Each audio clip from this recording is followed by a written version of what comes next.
படம் என்ன சொல்லுது கடைசி?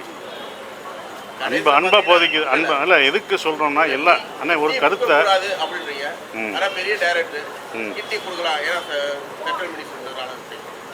இல்லை, அது கொடுக்கணும்னு சொல்லப்படல.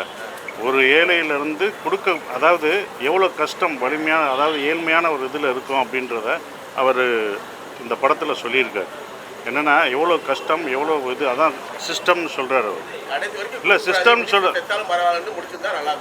அப்படி கிடையாது. கடைசி அவர் சொல்கிறது மனிதம், அந்த ஹியூமனிட்டி தான் வேணும். என்ன இருந்தாலும் பழி வாங்கிறது, ஒரு அதிகாரம் ஒருத்தர்கிட்ட கையில் கொடுத்தா அந்த அதிகாரத்தை வச்சு நம்ம பழி வாங்கக்கூடாது, மன்னிச்சு மனித நேயத்தை வளர்க்கணும். அப்போ தான் இவ்வளோ பிரச்சனைகள் அடுத்த ஜென்ரேஷனுக்கு நம்ம சொல்கிறது மனித நேயத்தையும் நம்ம நல்ல ஹியூமனிட்டியும் சொல்லணும் தான் இந்த படமே எடுக்கிறோம். ஒவ்வொரு முறையும் பழி வாங்குறதுனால எதுவும் தீர்வு ஆகாது. வள்ளலார் தமிழ்நாட்டில் அவருடைய உயரத்துக்கு கொண்டாடப்படலை. அவருடைய எண்ணங்கள் சினிமாவில் சுத்தமாகவே வள்ளலாருங்கிற ஸ்பேஸ் வரல.